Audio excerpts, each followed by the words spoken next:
Bonjour à toutes et à tous. Déjà, premièrement, merci beaucoup d'être présent à cette table ronde organisée par le CIRMIET, le premier syndicat des professionnels du reconditionné des produits électroniques, électriques, téléphoniques, informatiques. Merci aussi au salon de nous accueillir. En quelques mots, le CIRMIET, c'est un syndicat qui regroupe près de 40 adhérents, des entreprises partout en France.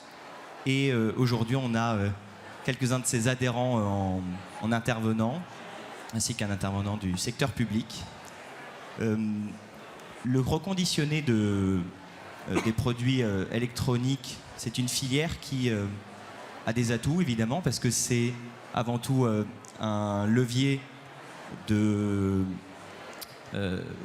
l'économie circulaire, évidemment aussi du caractère patriotique numérique de français, et évidemment un créateur de milliers d'emplois non délocalisables.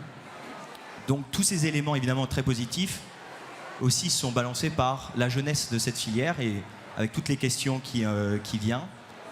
Évidemment, là, les premières questions, c'est la question de la compétitivité, la question de sa réglementation et évidemment, en général, de sa structuration. Donc, aujourd'hui, on a pour intervenant Christophe Bruno, à ma gauche. Bonjour. Cofondateur et directeur général de Largo. Juliette Vogler, PDG Bonjour. d'Ocamac. Présidente aussi de la commission distribution du CIRMIET. Stéphane Salandre. Bonjour. VP Consumer Equipment Quality and Delivery chez Orange. Et Louis Biraud. Bonjour. Chargé de la question numérique à la DGE, la Direction Générale des Entreprises, numérique responsable. Donc DGE que vous connaissez.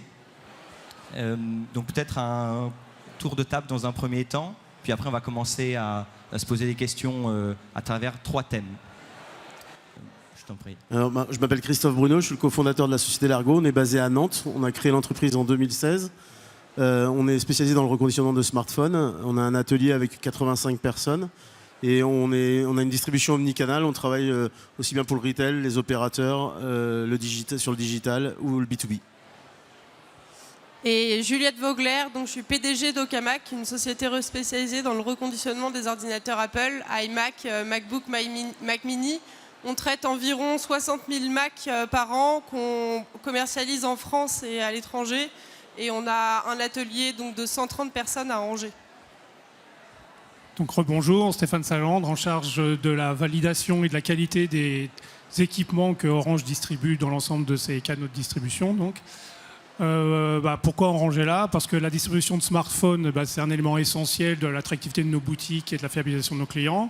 Par ailleurs, Orange est fortement engagé dans la transition écologique avec des objectifs à être net zéro carbone en 2040 et de réduire de 45% d'ici 2030. Et donc la distribution de terminaux reconditionnés est à l'intersection de ces 2 piliers de Orange. Donc, bonjour à toutes et à tous. Donc, je m'appelle Louis Biraud et je représente aujourd'hui la Direction Générale des Entreprises, qui est l'une des directions d'état-major du ministère de l'Économie et des Finances. Donc merci beaucoup à CIRMIET pour l'invitation à cette table ronde aujourd'hui. En quelques mots, le rôle de la DGE, c'est de concevoir et de mettre en œuvre des politiques publiques qui concourent au développement des entreprises. Et pour ce faire, la DGE a choisi d'orienter son action en direction de 4 grands axes stratégiques que sont la transition numérique, la transition écologique, le développement de l'économie de proximité et le renforcement de l'autonomie stratégique. Donc la transition écologique fait partie des grandes priorités de la DGE et la réduction de l'empreinte environnementale y a toute sa place. Et pour ce faire, l'action de la DGE vise plusieurs objectifs, en particulier l'allongement de la durée de vie des terminaux numériques, qui représente à peu près la moitié donc, de l'empreinte carbone du secteur en France.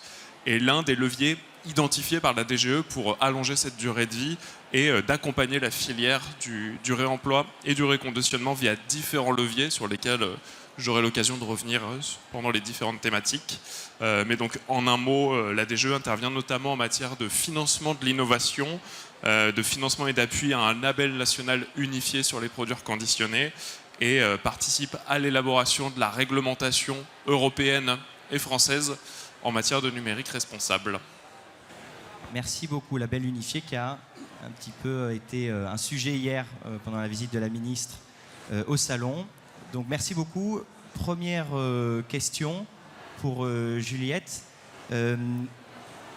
Sur la question de la massification et l'industrialisation de la filière, comment le passage à l'échelle du secteur change la nature même de ce marché et quels sont les défis des entreprises du reconditionnement qui en découlent? Eh bien, je peux vous parler d'Aucamac, de l'étape dans laquelle on est aujourd'hui. Aujourd'hui, 130 collaborateurs, 35 millions de chiffre d'affaires et des enjeux donc, de massification et d'industrialisation. On a intégré je ne sais pas comment ça s'appelle, mais on est reconnu comme étant étincelle, c'est-à-dire qu'on a été identifié comme par les pouvoirs publics comme étant une PME qui a vocation à devenir une ETI dans les prochaines années. Et aujourd'hui, nos difficultés tiennent par exemple au niveau de la formation. On a des difficultés donc, dans le recrutement des opérateurs. Ensuite, il faut les faire monter en compétences. On est sur des métiers qui sont assez particuliers et qui ne vont pas être sortis d'école, ça n'existe pas. On a des formations très longues. On considère qu'un opérateur va mettre entre 6 mois et 1 an avant d'être pleinement opérationnel sur son poste. On a également des enjeux pour ce qui est équipement, s'équiper en machines et en robotique, puisqu'on travaille sur des produits qui sont difficilement industrialisables à la chaîne, comme ça peut être quand on construit un produit dont on maîtrise la matière première. Nous, sur les Mac, on a environ un catalogue de 17 000 produits. Donc je ne peux pas imaginer une grosse machine dans laquelle je fais passer un ordinateur, un MacBook Air de 13 pouces autant qu'un iMac. Ça veut dire qu'on a de gros enjeux en termes de frais de développement, de R&D, pour pouvoir nous faire fabriquer les machines qui peuvent nous accompagner dans l'automatisation et dans la robotique sur le reconditionnement. Et de façon générale, il faut toujours qu'on soit à la pointe de ce que le fabricant va développer dans ses nouveaux produits et dans ces nouvelles technologies, puisqu'à chaque fois qu'il y a un nouveau produit qui sort, il faut qu'on se renseigne pour savoir comment est-ce que nous, quand il va arriver sur le marché dans 2 ans ou dans 3 ans, on va être en mesure de le reconditionner.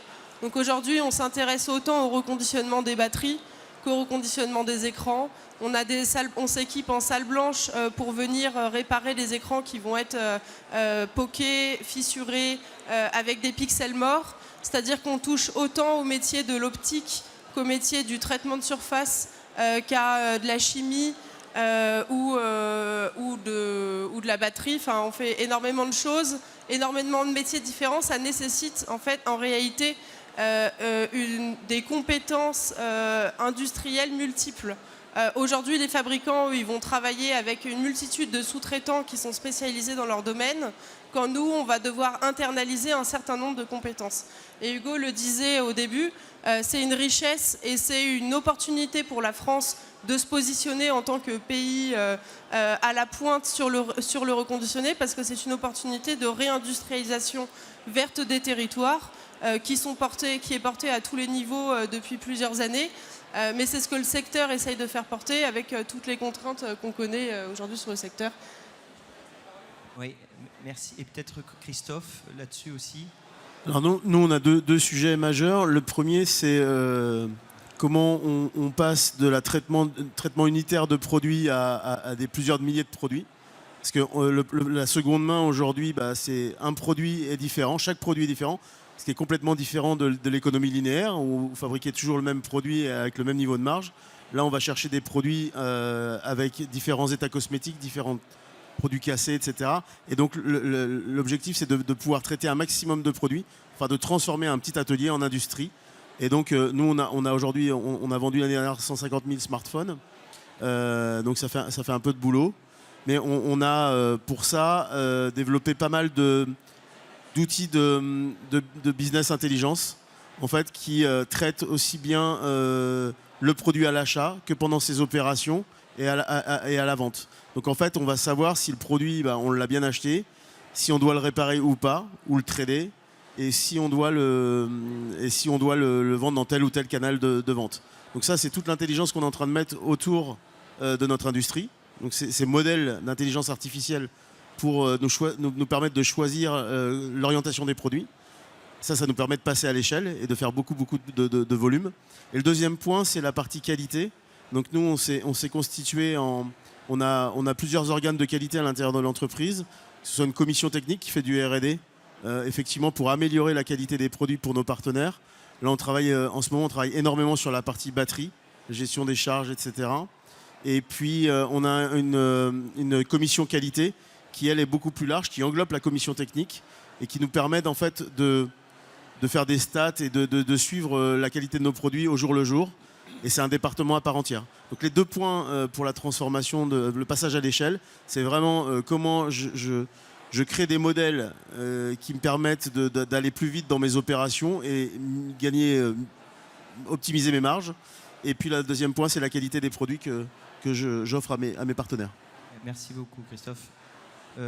Est-ce que je peux me permettre de poser une petite question à Juliette et Christophe ?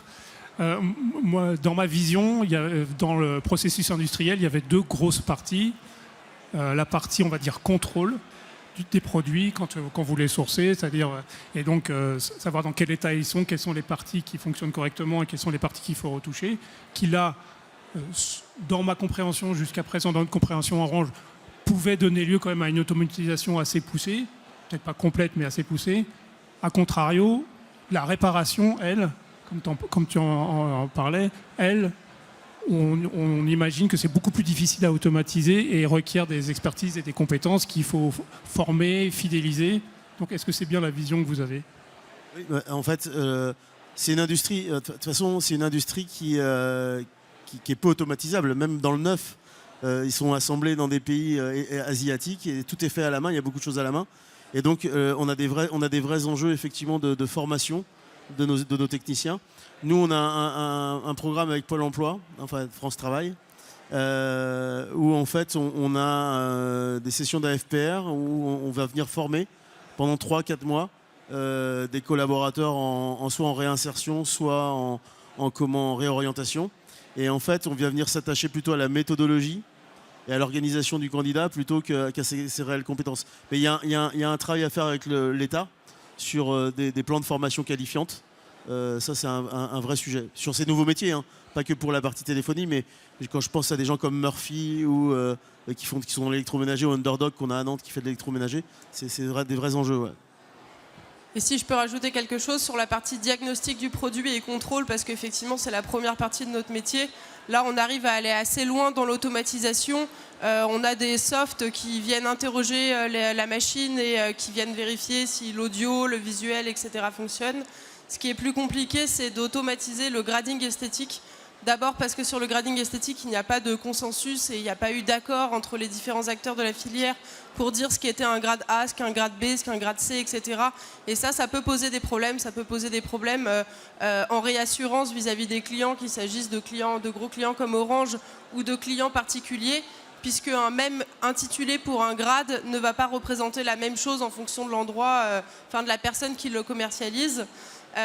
Et vous avez raison sur la partie réparation. La massification, quand je parlais de robotisation, elle est possible, mais elle est possible sur de petites tâches et pas sur on ne peut pas imaginer un jour une chaîne de production avec personne qui travaille dedans et tout automatisé. C'est d'ailleurs pas ce vers quoi on tend, et on a la croyance, je pense, dans nos métiers qu'on peut faire naître de vrais talents et de vraies carrières sur des gens qu'on va venir former avec finalement, ce sont des professionnels du tournevis. C'est des métiers de l'artisanat qui avaient disparu, hein. C'est des gens qui sont capables de réparer, qui s'y connaissent en électrotechnique, en plein de choses. Et ça, c'est encore une fois, je pense, la grosse valeur ajoutée de notre filière, c'est d'être capable de faire renaître des carrières, de faire renaître des métiers qui n'existaient plus. Merci beaucoup. Est-ce que Louis, tu voulais intervenir sur ce sujet en particulier ? Oui, peut-être un point complémentaire sur le sujet de la massification. Un des enjeux qui est particulièrement suivi à la Direction générale des entreprises, c'est celui de la collecte du gisement d'équipements électriques et électroniques, puisque la réglementation européenne aujourd'hui impose aux États membres un objectif en matière de collecte qui est fixé à 65% des équipements qui sont du poids moyen d'équipements qui sont mis sur le marché. Or, ni l'UE dans son ensemble, qui atteint à peu près 40%, ni la France, qui était à 42% en 2022, ne parviennent à respecter cet objectif. Il y a donc une grande partie du gisement disponible qui n'est pas collecté, ce qui limite en partie la massification du secteur. De plus, dans un document de la Commission qui date de 2023, il était indiqué que le taux de collecte des téléphones portables était inférieur à 5% à l'échelle de l'Union européenne et qu'un stock d'environ 700 millions de smartphones, soit inutilisés ou hors d'usage, était conservé par les ménages. Donc là, je parle que des ménages et pas des entreprises. Donc face à ce constat, l'ADEME a lancé une étude pour évaluer les leviers pour améliorer la collecte et les moyens de mieux respecter les objectifs réglementaires. Et il y a également des travaux européens en cours pour réviser des textes qui encadrent les objectifs de collecte et de réemploi sur lesquels la Direction générale des entreprises travaille. Je vais faire un peu plus pour Orange. On a un objectif de 30% cette année. On a un objectif de 30% cette année chez Orange. Je fais un petit peu de pub en passant parce que c'est des objectifs sur lesquels on est très très focalisé. Merci beaucoup. Pour passer au deuxième thème qui là concerne beaucoup plus la qualité, la traçabilité, la standardisation. Et c'est à toi Stéphane que je vais poser la question. Comment encadrer le marché sans exclure ? Comment trouver cet équilibre en fait, entre exigence industrielle et maintien d'une diversité des acteurs ? Ok, alors déjà, quand on dit qualité, je pense que c'est un mot qui est quand même très large et peut-être un peu confus. En plus, en ce qui concerne le reconditionné, je pense qu'il faut surtout parler de promesses qu'on fait au client. C'est-à-dire, est-ce que le client comprend bien ce qu'il achète quand il achète un produit reconditionné ? Est-ce qu'on lui explique bien ? Est-ce qu'il a confiance dans ce qu'on lui dit quand on lui présente un produit reconditionné ? Donc, c'est quelque chose qu'il faut construire. Et ensuite, évidemment, il faut tenir la promesse. Donc, tout ça, je pense que c'est ça qui englobe ce qu'on pense derrière qualité, en tout cas pour les produits reconditionnés. Et donc nous, en ce qui concerne la promesse, en tout cas chez Orange, on a des exigences effectivement assez élevées, où Christophe peut en parler, où déjà fonctionnellement, on veut que ce soit des produits 100% fonctionnels, avec un niveau de santé batterie au moins à 85%. Après, là où effectivement, dans ce domaine de reconditionné, on a le grading esthétique qui permet un peu plus de latitude, à partir du moment où, encore une fois, où on l'explique bien au client. Donc là, on se permet de distribuer des produits avec différentes qualités esthétiques, on va dire. Donc les différents grades, A, B, on commence à réfléchir au C maintenant. Donc voilà. Donc ça déjà, c'est la promesse qu'on fait au client. Ensuite, comment on la fiabilise, cette promesse, en travaillant avec nos partenaires et en travaillant avec des partenaires, on va dire, robustes et de confiance, mais surtout qui implémentent les bons contrôles de ces produits-là. Donc on en parlait juste avant, la partie contrôle est très très importante là-dessus, sur ce sujet. Et ensuite, après, c'est essayer d'évaluer toute la chaîne. C'est-à-dire, il y a des enjeux de traçabilité, on en reparlera peut-être. Alors on comptait beaucoup sur le passeport numérique, par exemple, pour pouvoir expliquer aux clients toute la vie du produit. Donc le passeport numérique, il est en cours, mais il prend peut-être un petit peu de retard, mais c'est quelque chose sur lequel on compte beaucoup. Traçabilité aussi sur les pièces détachées qui sont utilisées par nos partenaires et comment nos partenaires qualifient les pièces détachées qu'ils utilisent. Parce qu'on sait que c'est un environnement très très hétérogène, parfois mal maîtrisé parce que venant d'un peu partout dans le monde. Donc on voit avec nos partenaires comment ils qualifient ces pièces détachées et on pense aussi chez Orange qu'on a un rôle à jouer parce qu'on a quand même on va dire une relation privilégiée avec les constructeurs de terminaux. Donc on essaie de travailler avec eux pour qu'ils facilitent l'accès aux pièces détachées d'origine ou on va dire certifiées par eux. Voilà. C'est très clair. Peut-être Juliette, est-ce que tu voudrais rebondir sur ce point-là ? Sur l'accès aux pièces détachées d'origine, donc pour travailler uniquement avec des produits Apple, je peux vous dire que c'est pas évident, c'est-à-dire que c'est un accès qui, le droit à la réparabilité, au niveau européen, il commence à devenir quelque chose. Donc on a accès aux pièces détachées, par contre elles sont tellement chères que si jamais on travaille avec, on n'est pas rentable. Donc on a un vrai sujet. Comment la filière peut s'en sortir par rapport à ça? C'est qu'on fait beaucoup d'achats d'ordinateurs non fonctionnels. Et on récupère de la pièce détachée, donc avec un ordinateur on en reconstitue un autre, mais pour moi il y a toujours un problème d'accès à la pièce détachée au sein de la filière de pièces détachées d'origine. Comment on fonctionne? Il y a certaines pièces détachées qui sont du consommable, typiquement la batterie, donc là on peut pas du tout on peut pas se permettre de prendre de la batterie reconditionnée puisque ça n'existe pas vraiment encore, et les standards du marché font qu'on change les batteries pour des batteries neuves. On travaille sur des cahiers des charges très sérieux qui respectent les standards des produits neufs, avec une traçabilité ISO, c'est-à-dire qu'on est capable d'identifier dans quel ordinateur, quel est le lot qui a été mis et de quel fournisseur ça vient, etc. Mais ça pose effectivement des sujets quand on veut travailler en B2B, par exemple, avec des clients comme Orange, qui, eux, vont avoir des ambitions d'achat uniquement sur de la pièce détachée d'origine. Aujourd'hui, on a toujours ce droit à la réparabilité qui doit être travaillé au niveau européen et au niveau français. D'accord, merci Juliette. Et Christophe, là-dessus, est-ce que... Je rejoins Stéphane sur la partie pièces détachées et qualification des pièces détachées, et Juliette également. En fait, nous, on a vraiment pris le sujet à cœur. Alors, le sujet, c'est la batterie chez nous en ce moment. Donc on descend jusqu'aux IC de gestion de charge maintenant, parce qu'il y a des IC de gestion de charge qui sont plus ou moins de bonne qualité. Donc on arrive à descendre jusqu'aux IC de gestion de charge pour éviter les effets de gonflement de batterie, etc. Donc on a tout un département qui travaille autour de cette qualification des pièces. Sur chaque lot qu'on reçoit, alors on utilise des pièces compatibles, hein. Ça ne veut pas dire qu'elles sont de moins bonne facture que des pièces d'origine. Mais en tout cas, on a besoin de les contrôler et de s'assurer la qualité qui a été faite par notre partenaire. Et donc ça contribue à la qualité des produits qu'on met sur le marché et à l'expérience client qui était partagée par Stéphane tout à l'heure. Merci beaucoup. Quelque chose que je peux rajouter, que j'ai oublié, c'est que, pareil, dans notre rôle d'opérateur, on travaille aussi, on essaye d'influencer les autres opérateurs. Il y a des travaux qui sont en cours à la GSMA, donc l'association des opérateurs, dans le même but de faciliter l'accès aux pièces détachées pour la filière. Merci beaucoup. Louis, je vais te passer la parole, mais pour le troisième thème qui nous... Là, tu avais quelque chose? Ouais, j'avais 2 sujets là-dessus aussi. Ah bah alors, vas-y, je t'en prie. Non, mais donc sur le sujet qualité et traçabilité, bon, j'aurais pu aussi en parler sur l'autre sujet, mais j'ai d'autres choses à dire. Une bonne transition. Ouais, donc d'une part, il y a 2 sujets à aborder. La DGE a participé aux travaux sur la négociation du règlement européen en matière d'éco-conception qui prévoit, comme tu le disais Stéphane, la mise en place d'un passeport numérique des produits. Donc ce passeport sera applicable aux téléviseurs et moniteurs d'ici 2027 et smartphones, tablettes normalement d'ici 2030, et il servira à améliorer la traçabilité à la fois pour les entreprises et les consommateurs. Donc pour les entreprises, le passeport permettra d'accéder à toutes les informations sur les caractéristiques des produits, justement qu'elles récupèrent ou qu'elles collectent. Je pense à l'origine géographique, au modèle des pièces, etc. Et pour le consommateur, le passeport permettra notamment de voir toutes les opérations de reconditionnement qui ont eu lieu sur le produit, ce qui permettra d'attester ou de mieux attester par rapport à aujourd'hui de la qualité des produits issus du réemploi.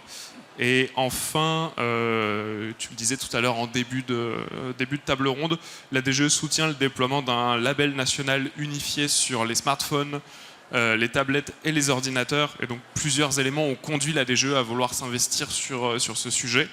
D'une part, selon une étude assez récente, un nombre encore important de consommateurs n'a pas assez confiance dans ces produits, puisque près d'un Français sur 2 aurait des craintes sur la qualité des produits qui sont issus du réemploi.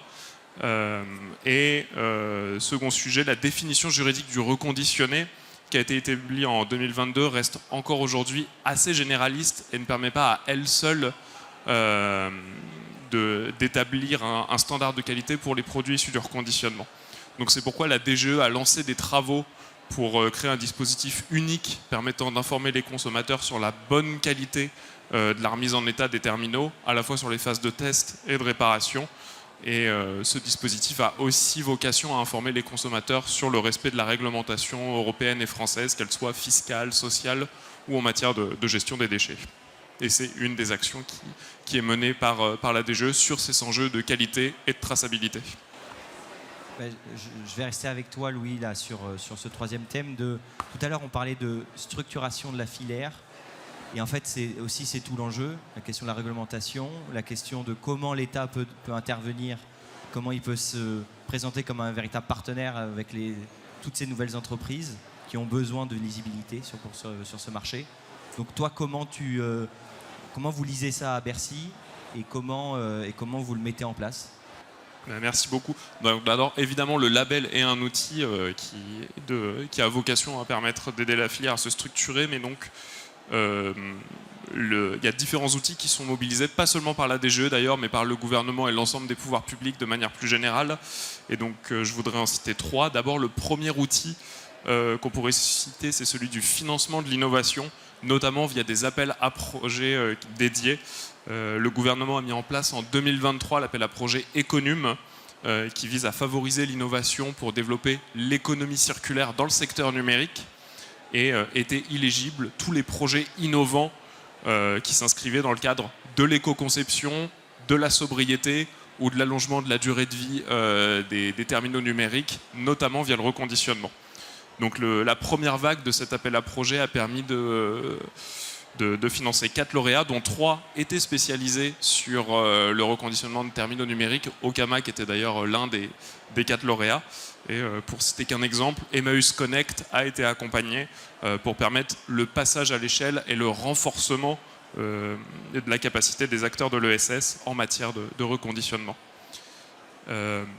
Ensuite, sur un autre sujet, à savoir celui du respect de la réglementation en vigueur par tous les acteurs qui opèrent en France, que ce soit sur les places de marché ou via leur propre boutique en ligne, la DGE a animé un groupe de travail qui visait à identifier et à réduire les cas de fraude, par exemple en matière de TVA. Donc les travaux de ce groupe de travail ont récemment abouti à une charte qui prévoit des engagements de la part de l'ensemble des parties prenantes. Donc ces parties prenantes, ce sont les marketplaces, les fédérations de vendeurs et également les vendeurs. Et pour ne citer qu'un exemple, 3 guides d'information en matière de TVA, d'éco-contribution ou de rémunération pour copie privée ont été réalisés pour rappeler aux vendeurs les obligations auxquelles ils sont soumis. Et enfin, l'un des derniers leviers identifiés par les pouvoirs publics pour aider la filière à se structurer, c'est celui du cadre juridique, en particulier européen. Et je voudrais évoquer 2 points à ce sujet qui rejoignent les éléments dont on parlait tout à l'heure. D'abord, les règles européennes en matière d'éco-conception des produits neufs et plus précisément en matière de réparabilité sont essentielles pour permettre aux reconditionneurs de remettre en état plus facilement les équipements qu'ils collectent. Et donc la Commission européenne a annoncé l'adoption d'un texte spécifique sur la réparabilité des équipements neufs à horizon 2027. Donc la DGE et les pouvoirs publics travailleront en lien avec le secteur pour identifier les mesures qui pourraient être poussées à cette occasion. Et enfin, un certain nombre, donc ce sera mon dernier point, un certain nombre d'obligations fixées à l'échelle européenne sont pensées d'abord pour être appliquées aux produits neufs et sans que soient toujours pris en compte les effets de bord qui ont lieu sur le secteur du reconditionné. Un des exemples était notamment celui de l'USB-C. Donc ce point a bien été identifié par les pouvoirs publics et devrait faire l'objet d'une vigilance collective à l'occasion de la négociation des prochains textes européens. Donc en un mot, le financement de l'innovation, l'action sur la connaissance et le respect de la réglementation et l'action sur le cadre juridique, en particulier européen, font partie des actions mises en place par la DGE pour contribuer à la structuration de la filière. Exactement, le reconditionné n'est ni du neuf ni du recyclé, c'est autre chose qui doit être reconnu. Peut-être un d'entre vous voudrait rebondir sur ce que Louis vient de dire. Oui, je pense, je répète un petit peu, mais aujourd'hui on est devant un tournant un petit peu de l'histoire pour le reconditionner. C'est est-ce que les acteurs vont être capables de passer de la petite TPE, PME à l'entreprise industrielle? Est-ce qu'il y a encore de la place en France pour une nouvelle industrie qui serait amenée à naître, à développer des nouvelles méthodes industrielles Et ça va être énormément fonction de notre capacité à nous différencier par rapport à des acteurs étrangers. Parce que aujourd'hui, quand moi, j'ai un certain coût associé au fait que j'ai fait le choix d'avoir une main-d'œuvre en France, une main-d'œuvre qui soit qualifiée, et il y a également des avantages. On est accompagné en recherche et développement par la BPI, on est accompagné sur la mise en place, une fois que la recherche et développement a été développée, la mise en place des lignes de production via la AP Econome ou ce genre de dispositifs. Par contre, on a encore de gros enjeux sur comment est-ce qu'on traite les distorsions de concurrence. C'est-à-dire comment est-ce qu'on fait, nous, pour s'en sortir quand on commercialise des produits en France ou dans les autres pays européens et que mon concurrent en face, c'est un acteur qui va faire reconditionner en Asie, aux Émirats Arabes Unis, aux États-Unis, qui peut-être ne s'acquitte pas correctement de la TVA, qui peut-être fraude ce qu'on appelle la TVM, la TVA sur marge, parce qu'on a une fiscalité particulière. Ça peut être les éco-contributions qui aujourd'hui ne sont plus du tout anecdotiques parce que sur un ordinateur c'est 3,70 €. Ça peut être également la copie privée de laquelle les acteurs de l'économie circulaire doivent s'acquitter. Donc tout ça, c'est de vrais enjeux pour nous parce qu'on est face à des pouvoirs publics qui ont envie de nous aider, la DGE qui travaille avec nous, mais un temps de réponse qui n'est pas celui de nos sociétés commerciales.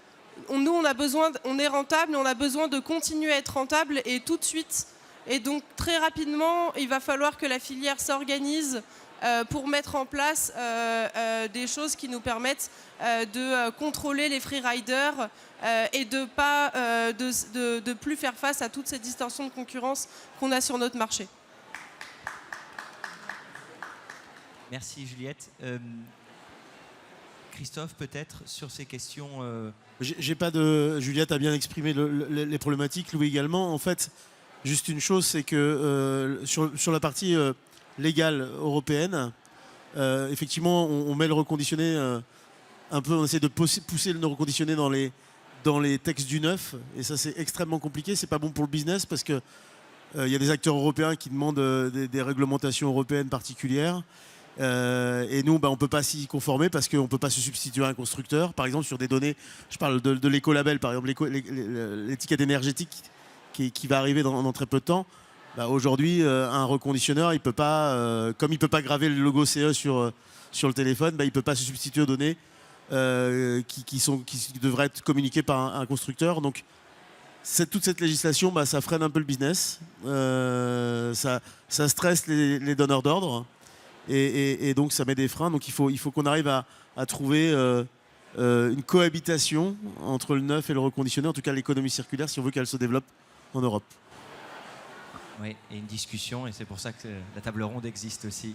Est-ce que vous avez encore quelque chose à dire sur ce thème? Sinon, on peut faire passer peut-être le micro dans l'assistance pour savoir s'il y a quelques questions. On a encore quelques minutes. Non, je répondis juste peut-être un mot sur ce que disait Christophe. En effet, la réglementation en matière d'éco-conception ou en matière de marquage CE, elle est antérieure à l'essor du secteur du reconditionné. Donc elle a d'abord été pensée dans une optique d'application à des équipements neufs. Et c'est depuis seulement assez récemment qu'on voit apparaître cet enjeu de prise en compte des considérations du secteur du reconditionné. Donc j'ai bon espoir que pour la suite des travaux, collectivement, pouvoirs publics et acteurs du secteur puissent identifier le plus en amont possible quels seraient les points spécifiques dans chaque texte qui devraient faire l'objet d'une attention concernant le secteur du reconditionné. Je pense que la question aussi, c'est dans les réglementations qui sont déjà ou très bientôt en vigueur, est-ce qu'il y a moyen, à on va dire court terme, de pouvoir un peu prendre en compte ces nouveaux enjeux dans les réglementations déjà passées, pour pouvoir modifier certaines choses? Donc un certain nombre de textes font l'objet de révisions régulières. Je citais tout à l'heure la directive sur les déchets d'équipements électriques et électroniques qui sera révisée. Donc c'est notamment par ce canal-là que peuvent être pris en compte les considérations liées au reconditionné sur des textes qui existent déjà. Merci beaucoup. Est-ce que on peut peut-être faire passer le micro, comme je disais? Voilà. Je vais porter le mien. Oui, bonjour. Merci pour cette table ronde passionnante. Merci de défendre le reconditionné. Donc, Benoît Varin, président de la fédération Aircube, Fédération du réemploi. Ma question, c'est qu'en fait, la défense des intérêts des acteurs industriels français ou européens doit être faite à l'échelle européenne. Et donc, comment on défend le secteur circulaire à l'échelle européenne? On est un peu organisé grâce au CIRMIET et grâce aux fédérations, au label franco-français, qui, on espère, va devenir, on ne sait pas quand. On aimerait bien savoir comment on s'y prend pour les prochaines étapes. Pareil pour la charte, mais on pense que ça va avancer. Mais à l'échelle européenne, quelle roadmap on peut prendre pour dire défendons le marché européen face à la concurrence déloyale qui vient principalement de Chine, en passant par les boîtes aux lettres chypriotes, lituaniennes ou ailleurs, et on laisse passer des produits qui ne payent pas de TVA et pas de RCP, etc. Donc comment on défend notre secteur à l'échelle européenne?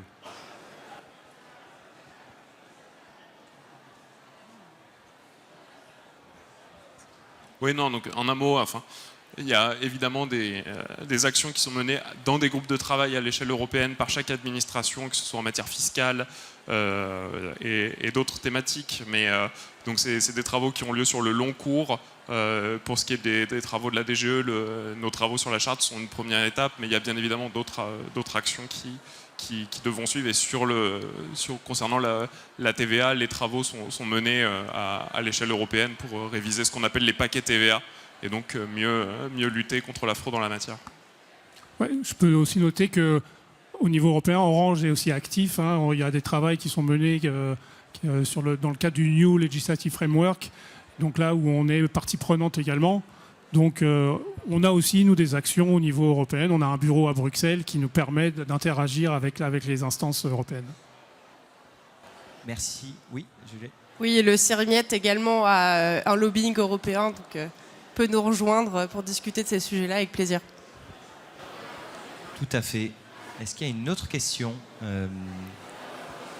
pour nos intervenants? Alors, en tout cas, je vais vous remercier chaleureusement. Je vais remercier aussi le salon de nous accueillir. Encore une fois, une table ronde organisée par le CIRMIET. Je vous invite à aller visiter notre site internet ou notre page LinkedIn pour comprendre qui on est. Merci encore à nos 4 intervenants et je vous dis bonne journée, bon salon.